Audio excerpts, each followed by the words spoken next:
The next day, a different boy is walking to school.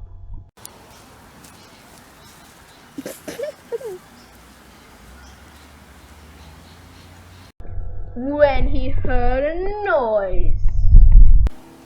What is that noise? What? Seriously, what is that noise? I've got absolutely no idea what that noise is.